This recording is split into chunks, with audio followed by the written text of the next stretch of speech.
జీలుగ రైతుల పాలిట సహజ సిద్ధమైన యూరియా లాంటిదన్నమాట. డిఏపి లాంటిది అనమాట.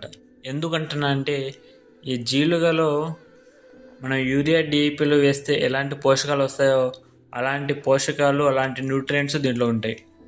ఒక ఎకరాకి దాదాపుగా 10 నుంచి 15 కేజీల ఈ జీలుగని చల్లుకొని 20 నుంచి 30 రోజుల తర్వాత ఎప్పుడైతే ఏపుగా పెరిగి పూత దశ ముందే దీన్ని రొటావేటర్తో తొక్కిచ్చేసి భూమిలో కలిపేసి అందులో సింగిల్ సూపర్ ఫాస్ఫేట్ ఎస్ఎస్పి అంటాం, అది చల్లేసినామనుకో 2 వారాల్లో అది మంచి ఎరువుగా తయారవుతుంది.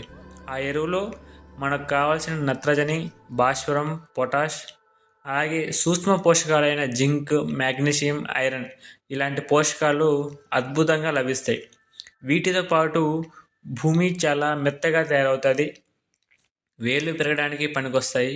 అలాగే మనం నీళ్లు విడిచినప్పుడు ఆ నీళ్లను పట్టి ఉంచే సామర్థ్యం భూమికి పెరుగుతుంది. దీనివల్ల ఏమవుతుందంటే మనం త్వరగా అంటే వెంటనే నీళ్లు కట్టే సమస్య తగ్గుతుంది.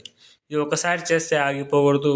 ప్రతి పంట ముందు ఇది నువ్వు చల్లుకుంటే, నీ పొలంలో ఈ అలవాటు కనుక చేసుకుంటే, భూమికి ఈ అలవాటు చేస్తే బయట నుంచి వచ్చే కృత్రిమంగా లభించే ఈ డిఏపి, యూరియా ఇలాంటి కెమికల్స్ ఫర్టిలైజర్స్ ఏమీ వాడకుండా వీటితోనే మనము చాలా వరకు మన పంటని పండించుకోవచ్చు.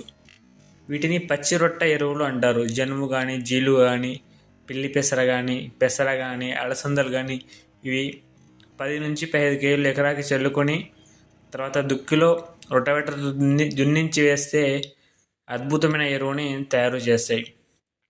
రైతులందరూ ఈ పద్ధతులని ఒక అలవాటుగా చేసుకొని ప్రతి పంట వేసే ముందు ఇది ఖచ్చితంగా పాటించాలని కోరుకుంటున్నాను. ఎందుకంటే ఇవి చేయడం వల్ల మనం చాలా వరకు పంట ఖర్చుని తగ్గించుకోవచ్చు బయట నుంచి వచ్చే ఫర్టిలైజర్ కొని.